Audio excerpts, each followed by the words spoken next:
Welcome to this live event with the Cisco Talos Threat Intelligence Team and Cisco ThousandEyes. My name is Hazel Burton. We're here today to give you guidance on current cyber attacks as well as insights into internet activity in Ukraine. All of our security teams are actively monitoring the digital landscape. And today, in addition to the blogs and the articles that we've been regularly publishing, we would like to share and talk about our essential findings and help contribute to the safety of our customers globally.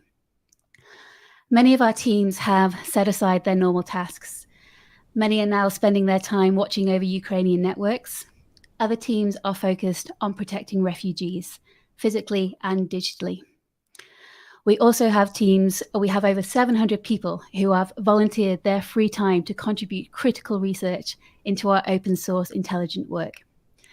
So we've put on this session to help you learn about what we've seen and also offer advice about how you can protect your teams, your data, and your network. Now, a blog that you might want to bookmark if you haven't already is the Talos Threat Advisory post, and that is your single source of information. It's been continuously updated with our new findings. So that link is cs.co/TalosUA. We'll be taking your questions live during the event. So if there is a question that you would like to ask our panel, please ask it in the comments section of the channel that you are watching us on. So our panelists today are JJ Cummings, Principal of Threat Intelligence and Interdiction at Cisco Talos. Also from Talos, we have Amy Henderson, Leader of Strategic Planning and Communications. And we have Angelique Medina, Head of Internet Intelligence at Cisco ThousandEyes. So JJ, I'd like to ask the first question to you. You've been leading our on-the-ground efforts in Ukraine. So what are the current trends and the observations that we're seeing in the cyber threat landscape there? Yeah, certainly. Thank you, first of all, for the introduction, Hazel. I think the best way for me to start is by framing our history in that region of the world. We've spent roughly the last 6 years focusing on Ukraine, developing relationships with key partners from an industry and from a government perspective in the country of Ukraine. The whole goal and idea behind building these relationships and investing the amount of effort, time, and resources that we have is because the adversary that we're primarily talking about today tends to focus very heavily on Ukraine. And in developing these relationships, we've been able to gain a better understanding of this adversary or set of adversaries, as the case may be, for the betterment of being able to help Ukraine itself directly, and then certainly also to be able to help our customers, and if I can be so bold as to say the internet as a whole, in terms of publishing information, as you had mentioned, Hazel, and sharing information across various industry and government partners. If we want to narrow it down a little bit more locally in terms of the timeline, the actions that we've been observing in Ukraine have certainly steadily been ramping up. We saw, and all of this is certainly public knowledge, but we saw a ramp up in terms of wiper activity pre-kinetic, in terms of pre-actual physical incursion into Ukraine by Russia. We have seen a number of really interesting developments as well, some things we thought that we were going to see and other things that we didn't expect to see. I think most recently, the more damaging or obvious things that we thought were going to happen, we've started to observe, and we published a blog, I think, about this as well. I shouldn't say I think, we did publish a blog about this in just the last few days. But really, what we're starting to see are abuses of kind of perceived trust by fake accounts. So Ukraine spun up what they call IT Army of Ukraine. And it was kind of a cyber call to arms for anybody that wanted to support or wants to support Ukraine and has capability, whether it's just a computer and they're willing to run some type of an application that will perform a denial of service against a targeted entity defined by IT Army of Ukraine, or any number of other capabilities that they've solicited out also to the more advanced hacker community, if you will. As a corollary of that, though, and what we thought would happen are cyber criminals, script kiddies, and certainly plausibly more advanced actors, although we haven't seen a lot of that yet, jumping into this and claiming to be different components of or a different version of IT Army of Ukraine. And when they're doing this, they're publishing in various social mediums, publicly accessible locations, fake applications that purport to be the applications to aid Ukraine, but are in fact more or less garden variety info stealers or tools to establish a foothold into a network that they may be targeting for a variety of reasons. I say targeting. Most of what we have seen has been opportunistic. Just, hey, we're Cyber Army of Ukraine or IT Army of Ukraine. Download this tool, and then when you download it, you end up and or execute it, you end up sending all of your information, unfortunately, to this cyber criminal to be used for whatever purposes they may use it for. One of our more significant concerns is, and we've observed this, people are using these on corporate networks, right? So cyber criminals, script kiddies, and even potentially more advanced adversaries are gaining information and or that initial foothold into that corporate environment that they're looking for, and then they can perpetrate further aggression against that. One of the more notable tools that we've seen in terms of fake tool is called Disbalancer. There's a real disbalancer that IT Army of Ukraine has been suggesting to use, and that's one of the denial of service tools. Download this, run it, it'll denial of service targets of our choosing, basically from crowdsourced infrastructure. And unfortunately, we're seeing lots of abuse of that. We've got numerous samples across numerous platforms at this time. And I'll say we're starting to see more commodity things against government agencies, even in Ukraine. Within the last 12 hours alone, Ukraine CERT has published a paper detailing a phishing attempt with a lure document that contained a dropper that ultimately dropped Cobalt Strike, which just serves to add, again, a foothold into any number of the targeted entities. I think that probably covers most of it for now. I could go on and on, I think, but we'll take a pause, Hazel. Yeah, thanks, JJ. And yeah, if anyone is interested in learning more about the IT Army of Ukraine and what's been happening there, all of that information is in the threat advisory blog that I mentioned earlier. So cs.co/Talos UA. Angelique, I'd love to talk to you now about what Cisco ThousandEyes are doing. But first, for anyone who might not be aware of ThousandEyes, can you tell me a little bit about what you and your team do?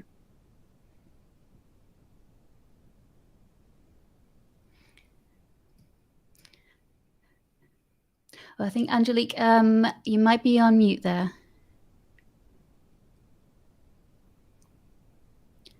Oh, we'll find out what's happening with your audio, and we'll come back to you in a second.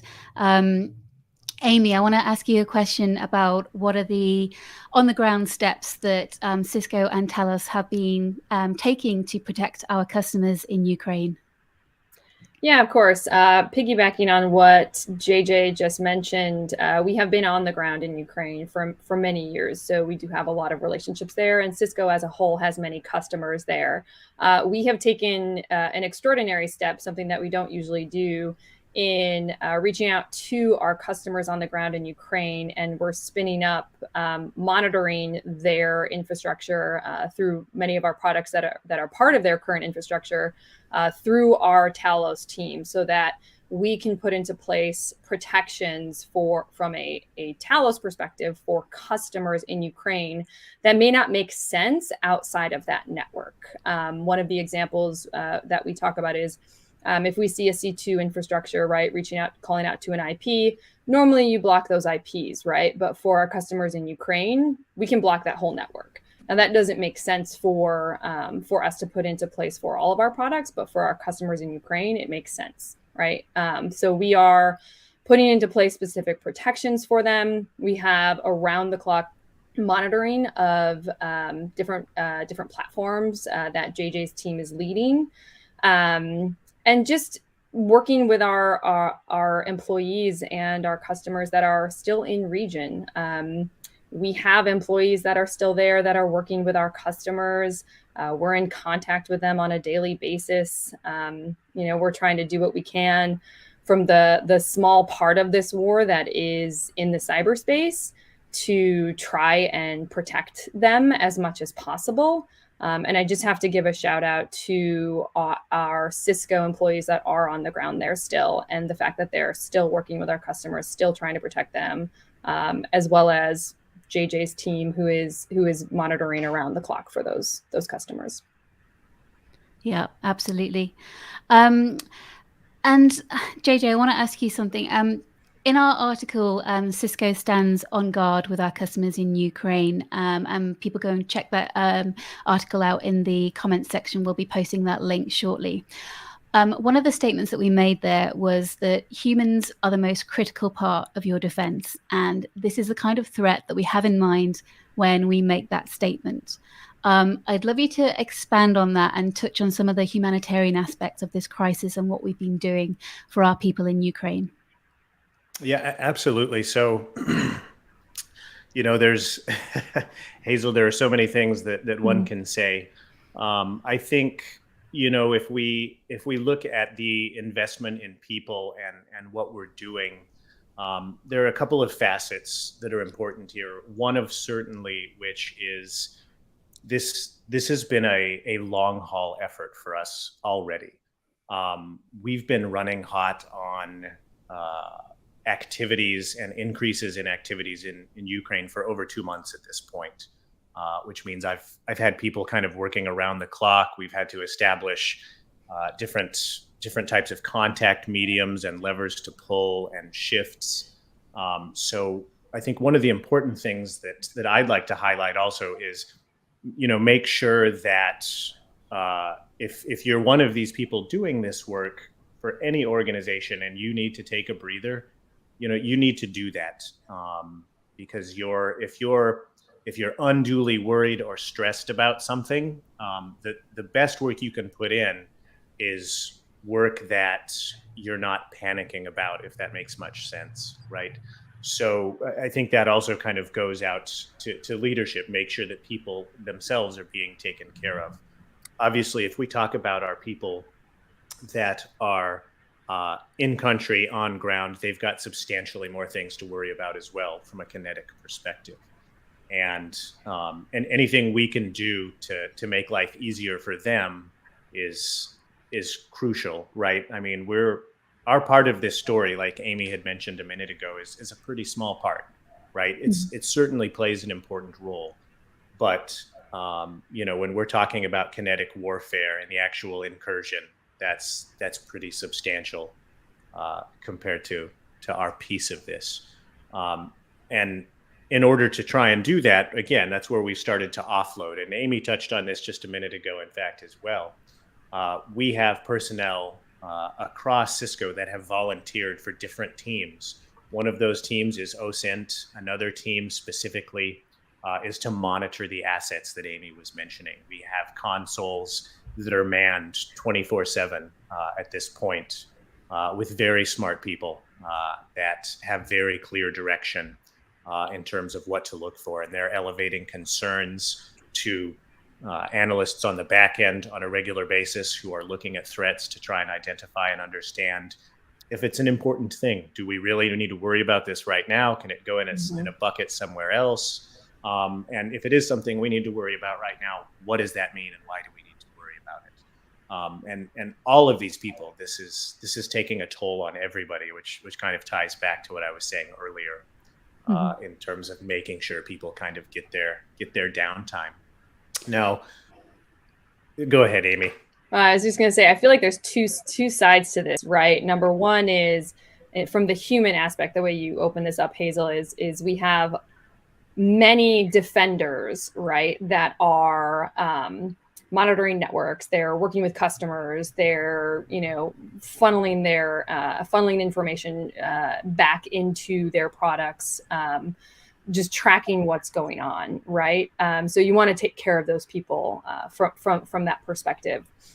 The flip side of that, right, outside of investing in your people, investing in your defenses, making sure that your people are doing okay, the flip side of that is everybody else who wants to help, right? And JJ kind of touched on this in the beginning with the IT Army of Ukraine, and we have to remind our people as well that our humans are our last line of defense, right? And we are fallible, right? We fail a lot. And so you want to remind your employees, everyone wants to help. Everyone wants to have a part of this, but you have to funnel that energy into the right things. Otherwise, you can put your organization at risk, right? By downloading these, purported tools to aid Ukraine, where in fact you're sending your information to cyber threat actors. You could actually get a legitimate tool and knock something over on the internet that you didn't mean to, right? And cause further damage. So I believe in one of our emails as well, or our blogs as well, we talk about this sort of crowdsourced, crowd-funded activity that's happening. And it's sort of the masses. And so that the flip side of this coin, as your humans are your last line of defense, is to educate your employees and your organization that to funnel their energy that they want to help into the right areas, and to not sort of fall for some of these scams and phishing and lures that we're seeing as well. I think that's a great point, Amy. I'm glad you brought it up. The human line of defense is the last line. And a lot of what we're seeing, especially when we start to talk about these tools as purported, are simple delivery mechanisms via, again, lures online, somebody pretending to be something they're not, and even emails, right? This kind of falls back to basic security etiquette of your users and reinforcing that just to your user base as a whole. If you get a funky email and it says, I'm a cool looking thing.pdf.exe, tell them not to click on that, right? Because it's probably really not a cool looking thing, very broadly speaking. Yeah. Thank you for both for raising those topics. There's just so much going on at the moment, and burnout is such a key issue. And as you say, JJ, from a leadership perspective, we need to be creating those safe spaces so that people feel comfortable sharing that they need to take some time off, or they're not okay, and they need to be able to share. So thank you for bringing that up. And I think we have Angelique back, which is wonderful. And thank you to our team in the background for solving those audio issues. So Angelique, could you tell me a little bit more about Cisco ThousandEyes and what you and your team do? Absolutely, and great to be here with the Talos team. So ThousandEyes is focused on monitoring internet and cloud networks, as well as SaaS providers, and that really helps our customers identify issues in those environments. And our team specifically is focused on looking at internet outages and the overall health of the internet. So we've been, tracking, recent events that are taking place, globally as well as locally within the Ukraine. And what we've seen is, to a large extent, what you might expect given reports of DDoS attacks on Ukrainian sites that are very high profile because they might belong to the government or to financial infrastructure in the case of major banks. So really high levels of packet loss that take place around where these target sites are hosted. And this happens when large amounts of traffic that's inbound from different sources, it starts to converge towards a site. And then when that happens, that can overwhelm a lot of the neighboring service providers, the service providers in the path, and cause what you can kind of think of as a traffic jam where traffic starts to get dropped. So we've seen a lot of that activity, and that's significantly impacted the ability of users to successfully connect to many of these sites, particularly the government sites. Now, what's been happening also in sort of tandem with these patterns is network behavior that has looked at times very erratic, but that tells us that there are defensive measures that are being taken in the background by these site owners. In some cases, this has manifested as traffic blocking that's taking place within the website's connected ISP. So that might be where certain traffic from certain sources, like for example, traffic coming in from outside the Ukraine has been blocked by ISPs.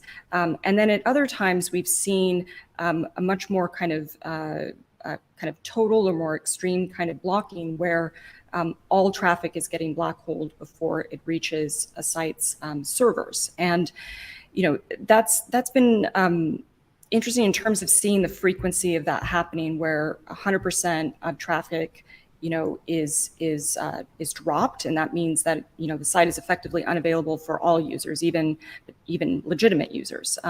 So I think that sort of speaks to the tension that a lot of these site owners have been having in terms of needing to protect their sites and also wanting to stay available to those legitimate users. So it appears that in some cases these site owners have taken themselves offline proactively.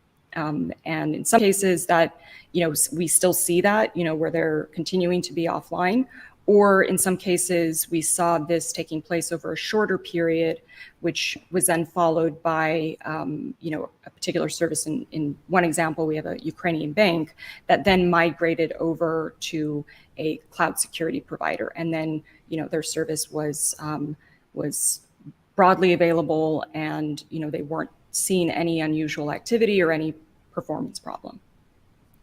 Brilliant. Thank you, Angelique. And ThousandEyes has a blog which speaks to more of that internet activity that they have been monitoring. So if you would like even more information about those findings, there is some key findings, and then the blog goes into a lot more detail as well. So we'll be posting a link to that blog into the comment section of the channel that you're watching very, very shortly. Now, before I move on to my next question, we've actually had a question come in via our audience that I think is quite pertinent to the discussion that we're having at the moment. So I'm going to pivot over to one of those. So Alex is watching us on LinkedIn, and they ask, does Cisco Talos communicate cyber threats that might be a precursor to kinetic attacks to Ukrainian or other authorities? JJ, do you maybe want to comment on that first? Yeah, certainly. So we don't necessarily make direct assessments that a kinetic attack has had a precursor of a cyber attack. Certainly, given the tensions in the region at the time, that was a concern of ours. And in working with those authorities, we relayed that we had those types of concerns. But our expertise is primarily, of course, on the cyber front. And so we relay the information that we have to the pertinent parties who have a greater level of experience in terms of kinetic warfare and how that might tie back to any type of cyber precursor. To jump in here too, just to dig into like how this all works, right? From a threat intelligence sharing perspective, we have partners across the globe, right, that we work with that include government, law enforcement agencies, also other industry partners, right? Because ultimately we're trying to make the internet a safer place, right? And when Talos as a whole has information and we have protections in place, we do share that information widely because we want to make sure that any affected parties are informed of this, right? Maybe it could be before, it could be post-exploit, but it could be before any sort of malicious activity has been found and discovered. It could be, more contextual information after an incident is already public. So the ability for us to share intelligence is highly ingrained in our organization. We have partners specific in region that, we make sure to put that information on. And then something I said earlier too, I do want to clarify, we may not be putting protections in place that make sense outside of Ukraine right now, but all of that intelligence feeds the detections that we put into all of our products, right?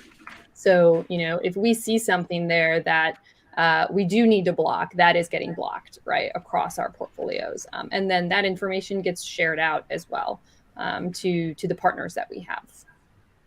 Perfect. Thanks, Amy.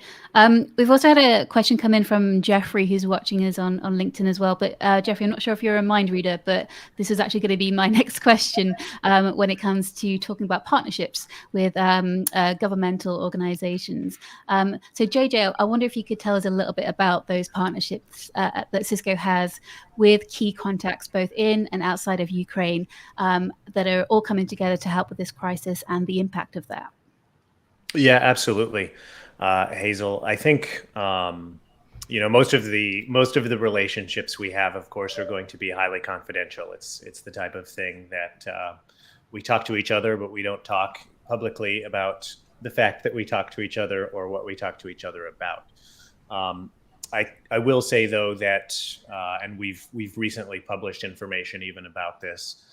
We are actively working with the State Special Communication Service of Ukraine, the SSSCIP, as well as the Cyber Police, which is a component of the National Police of Ukraine, and then the National Coordination Center for Cybersecurity, the NCCC, within Ukraine.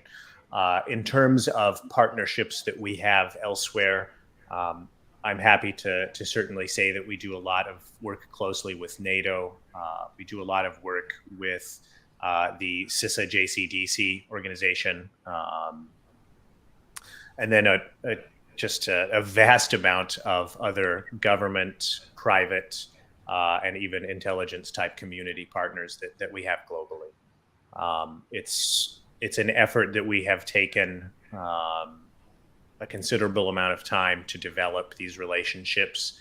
And the goal of these relationships is to be able to pass information immediately to the relevant parties when we find something that is substantial and actionable enough to pass on, or even to simply initiate a joint investigation if there's something that kind of tingles the spidey sense, if you will, of any of my analysts in just the right way. Thanks, JJ. Angelique, could I ask you a bit more about the role that cloud services providers have played in keeping the security of Ukrainian organizations as resilient as possible, and what should organizations bear in mind over the next few months as well? Yeah, I think what we've seen is that when it comes to DDoS mitigation, the organizations, whether they're government or private sector, who deployed cloud service providers like CDN providers with extra security measures, for example, have been really effective at remaining online and minimizing the disruption to their service. We have seen kind of more local defense measures put in place using, technologies like firewalls and intrusion detection systems, but it seems like the organizations that are using these very widely deployed distributed services have been more effective. The other thing that we've seen is that in many cases, these there's been extra security sort of layers put in place on top of what we would typically see being used by an organization when they're using, for example, like a web application firewall or a CDN. With DDoS protection, we're seeing a lot of sites that have been targeted doing things like, asking users to kind of validate that they're not bots, for example. So, that's been interesting to see, because that's not typically, even under DDoS, something that we ordinarily will see. So, I think that what we've sort of, this sort of recent period has kind of just emphasized is that, from a scalability standpoint, for high velocity attacks that are sustained, the more resilient organizations have been leveraging kind of these more scalable services that are cloud-based. Great, thank you, Angelique. JJ, we've seen some, I think unexpected is the wrong word, unusual maybe developments in the cyber threat landscape since the invasion began. I was wondering if you could talk a little bit about some of those unusual developments that we've seen. Yeah, certainly. I think, Hazel, I think one of the most interesting ones in a way is the first of all, this wasn't necessarily unexpected. The first thing that happened, the ransomware group Conti basically declared allegiance to Russia, and they were going to, fight and start ransomwaring every organization that they could get into across the globe that wasn't Russia or that was at least in any way supporting Ukraine. Subsequent to the initial post, which was basically declaring loyalty to Russia, there was another follow-on post that they made saying, well, we're not taking sides, but we're going to still help Russia, right? And it's long been a very common belief that this group is based out of Russia. So the initial post wasn't very surprising. The second post, though, was kind of interesting and obviously indicated that there were more than just Russian members that had significant levels of access to the Conti infrastructure. Subsequent to both of those posts, we saw a substantial fracture in the group. And at that point, we started seeing dumps of Conti information, right? Chat logs, infrastructure information, just piles and piles of information that Conti had amassed in their infrastructure and on the back end. These leaks kept coming out, right? So the fact that this large scale kinetic effort had begun, and it caused this substantial fracture in a fairly large ransomware group is, that's very interesting. And to kind of tail into, I guess, my next piece here that I'm thinking about with regard to things that we didn't necessarily expect, the crowdsourcing, right, of just the hacking community on all sides of the equation. We have Anonymous involved, and they're jumping onto the side against Russia, and there are groups on the pro-Russian side, and it's all over the place. And Amy touched on this a little bit earlier, but the noise that this is creating also it's crazy, right? So normally we've got a pretty deep pile of stuff that we have to sift through to find the really interesting bits. That pile of stuff has gone up exponentially as a result of all of this crowdsourced hacking, right, if you will, or call to arms. So it's been really interesting to see, again, kind of the fracture of some of these, cyber dirtbag type groups across the board. I expect we'll see more, and I don't know that we'll see more. I shouldn't say that, actually. I expect that more of that has already occurred behind the scenes, and we're going to see the ramifications of that in the future in terms of certain ransomware groups just not being as active as they were, or coming back under different names, or this group fractured into two groups, the pro-Russian group who are going to come back as their own ransomware group later, and then everybody else coming back as their ransomware group, right? But I think it also speaks to the way that the whole world is reacting to this as well, in terms of how sectioned off it is. It's black and white at this point. It's that simple for the most part. I think what I would talk to organizations about and customers that are looking at what's going on right now, like JJ has a great view of exactly what is going on right now. And it's, normally you're worried about cyber criminals, right? The financially motivated actors. You're worried a bit, like, depending on how you are, about nation state actors, right? Espionage, protecting your intellectual property. Now you're worried about the bleeding of what may be happening in Ukraine, right? Collateral damage that could happen from nation state activity that's going on in Ukraine. But then you're also worried about every John, Joe, and Harry who is online right now, right? Pointing a DDoS tool somewhere. And how do you protect against that, right? You're literally protecting against a mass of this crowdsourced hacking, right? And like JJ mentioned, we kind of touched on it before, right? We don't know what they could knock over. Like, I don't even know that they know what they could knock over. So it is the wild, wild west right now. Yeah. And I think if I could just add one more thing that comes to mind when Amy mentions that, and I think Matt only mentioned this in another interview or a blog post, but it just takes somebody getting lucky also with the right tool. There are so many tools out there that, you can take 5 minutes to read about how this tool works, point it at something that maybe it hasn't been pointed at already, in just the right way, and you knock over something significant. The ramification of that is misattribution. So what I mean by this is Joe user at home gets this tool, points it at some substantial government organization anywhere in the world, knocks over something, website, defaces something, gains access to something, and that is misattributed to one side or the other, which then in turn causes some type of an escalation or response toward the misattributed entity, right?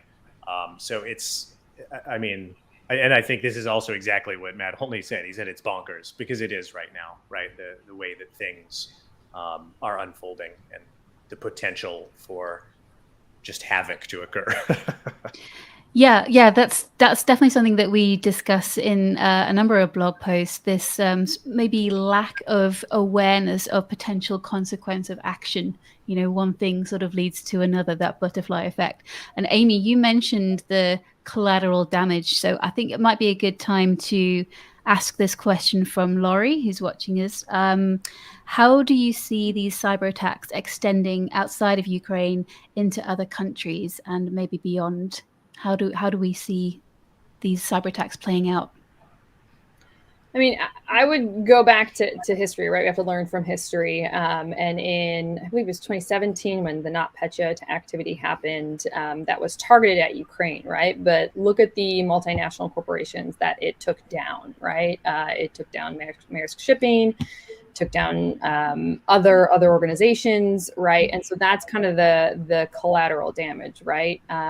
One of the things that we talk about in our threat briefings is that every organization has accepted risk somewhere in their system, right? A time that you made a decision that you accepted a certain amount of risk because you weren't going to invest in a certain area. So now is the time to, especially if you're around that area, you have systems in those regions, you have infrastructure hosted there, you have employees there, right? You have endpoints there.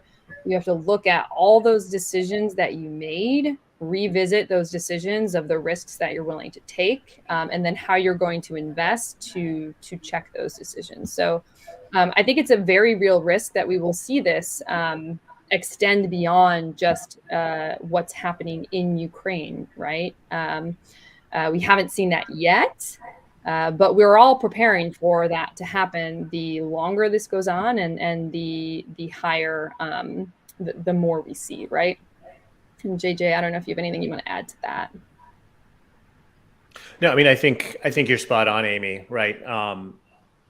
Large attacks certainly are going to have ramifications outside of Ukraine, potentially against, if I think about. Just simply looking at the crowdsourced stuff, right? That's going to affect everybody. I mean, at this point, even the cyber criminal component who is indiscriminately targeting the world to gain a foothold, to steal information, I mean, that in and of itself has substantial implication globally. So, even at that low level, we've seen such an increase in that activity. Including disinformation, use of that to try and implant cyber criminal level tools. Great. Thank you, Amy. Thank you, JJ. I've got a couple of questions left, but if you would like to ask a question, please pop that into the comments of the channel that you're watching us, and we'll do our very best to try and get to it.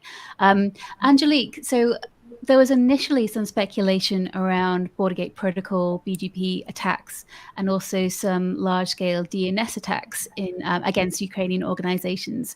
Can you tell us what your findings have been there? Yeah, so BGP attacks are something that, can have pretty significant collateral damage or lead to significant collateral damage across the internet. And we haven't really seen any evidence that there's been any kind of large scale DNS or BGP attacks. And that's not to say that there haven't been, attempts at, for example, BGP hijacks at a localized level. But we haven't really seen anything in terms of meaningful disruption. And I think there's a few reasons for that.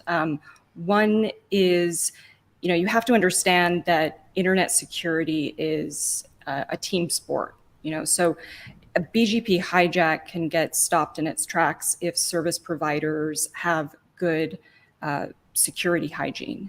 And there have been, a number of initiatives over the last couple of years, especially around BGP, to increase the adoption of security measures.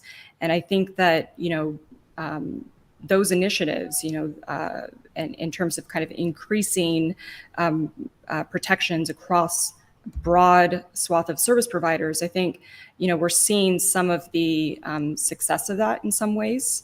But also, I think that, there's in some part of this may also be that, when you're kind of thinking of some of these very large service providers that operate globally, I don't think anybody wants to be responsible for, helping push out an attack or propagate sort of illegitimate routes and sort of help aid in a BGP hijack at this time. And there's probably some extra, measures that are being taken to be sort of hyper vigilant about this. So, hopefully that will continue, in terms of what we're not seeing, not seeing sort of widespread using that as sort of an attack vector. So that's been good, and hopefully that will continue. Great, thank you, Angelique. A question for all three of you now. What are your most pertinent pieces of advice for the people and the organizations listening to this? Amy, maybe I could start with you. Feel like I've said all mine. I don't have any goodies for the end, but I'll just reiterate, right? Everyone wants to help right now. We have to figure out how to funnel that to the right organizations, right? Or to the right teams. So get their energy focused on a way where they're not going to go out and either put your organization at risk or knock something over on the internet. And then second, again, look at where you've made your investment decisions in the past, right? The situation has drastically changed. So revisit those decisions, see where you need to change investments, funnel more investments, or make different investments depending on your risk profile, right? Great, thank you. JJ, can I come to you next? Certainly, Hazel, thanks. I think Amy makes some great points. I'm going to keep mine a little more simple. I think that, the first thing I would say is remain vigilant. We talked a little bit about burnout. So whatever you can do to ease the burden on your personnel and increase awareness across your organization, those are kind of the two things that I think about. I think almost every cybersecurity professional around the globe at this point is being very vigilant and paying attention to what's happening. But when they burn out and they start missing things, that's where you start to introduce some more substantial risk. The other thing I think I'll touch on just briefly is we have seen and received a lot of questions about the level of attacks being observed, and why aren't we hearing more about significantly complex state nation state level attacks occurring. And I think Matt only covered this well when he already said that our assessment right now is that these tier one level operators are engaged elsewhere, right? They are engaged in support of the kinetic component to try and conduct espionage, possibly against key targets, to try and gain a greater understanding of kinetic response, not only in Ukraine, but globally, right? What is NATO going to do? What is this country or that country going to do? And also making sure that any footholds they may have are active and they're able to execute other actions should they determine the need to do so, based on either global response or their assessment of what a global response would be from the espionage that they're conducting. Great. Actually, stay there, JJ, for a second, because you just had a question come in from Brian. What would be the top 3 attack vectors that we should be focused on? Oh boy, that's a great question. I will say that depends on what exactly you're guarding against, right? Nation state is going to be very different than script kiddie, than cyber criminal. We are seeing certainly an increase in attacks against the top CVEs that organizations such as CISA and NSA have published. There are known CVEs, and I don't have them in front of me right now, but there are known CVEs that you can identify that ransomware groups love to use. I would say Conti, but they're kind of in shambles right now. They've shut their infrastructure down. That does not, however, mean that their individual operators are not going to continue to operate and try to gain those footholds, or that another group hasn't started to operate in the background, right? I would certainly fully expect that to be taking place right now. So that's a really, really weird way to answer the question. I haven't named 3 things at all, but look at those top CVEs. Make sure that you're covered against those top CVEs that are listed. Educate your people, because we're seeing a lot of email, right? A lot of spam with lure documents, with weaponized documents. We're seeing that float around a lot in a significant number of breaches. And I'm just picking a name here. An email went to Pam in accounting, and Pam just forgot what she was doing because she was interested in learning about this next crazy thing that's happening in Ukraine. And she clicked on it. And then all of a sudden a foothold was established inside of Pam's environment, right? So again, kind of back to the basics, right? Your basic hygiene of don't do the things you know not to do. Make sure you're auditing things like multi-factor device enrollment is a big one also, right? If we want to start to talk about abuses that I might start to see in the future. If a bad guy, if you're running multi-factor and you start to see weird devices registering, you need to pay attention to those logs. Yeah. I don't know if that was 3 things, but that's where I'm at. I counted 3. I counted 3. Yeah, absolutely. Prioritizing those CVEs, definitely. Angelique, I would love for you to offer your piece of advice that you would like to leave people with who are listening to this. Yeah, I guess I would leave folks with, just kind of reiterating that the internet is a very fluid environment. And I'm just going to borrow JJ's description earlier of the wild, wild west, right? And that's even in the best of times. There's still significant vulnerabilities across the internet in terms of how traffic is routed from one point to another. So it's really important to understand kind of what's going on under the hood, and don't assume that for example, where your traffic has, what region it's been routed through, for example. You really do need to have an understanding of some of those kind of foundational pieces of your digital business, if you will. So that's what I think is kind of most kind of important from what we're seeing right now. Perfect. Thank you. We're about to wrap up, but we've had a question. Amy, this kind of covers something that you were talking about earlier, but maybe we could clarify. What is Talos's general opinion on if the crowdsource effort to support Ukraine against identified targets will further escalate the conflict, specifically if more advanced threat actors become involved and cause serious damage to targets? So I think that the main question in there is will it escalate? Mm-hmm. Is that so? Yeah, if it further escalates, yeah, absolutely. Yeah, I would say absolutely. I mean, JJ kind of went through this timeline just yesterday. We saw fake, fake DDoS tools that are being downloaded for folks that are supposed to mimic tools to create DDoS attacks to point at Russia, when in fact they're stealing people's information. So we're already seeing escalations in that manner. I think we will continue to see escalations. That's, I think, why a lot of us are giving that advice of funnel the energy to the right things. To JJ's point, make sure that you're just doing the basics, not clicking on links, not downloading tools, not not trying to go outside of your bounds, I guess. So our assessment is that the longer this goes on, we're going to continue to see it increase. We're going to continue to see it escalate. People want to do the right thing. They want to feel like they're involved. They want to help how they can. But sometimes that help can be misguided, right? If we don't funnel it into the right channels. So. Yeah, absolutely. To your question, Fatima, that just come in, where are the top CVEs?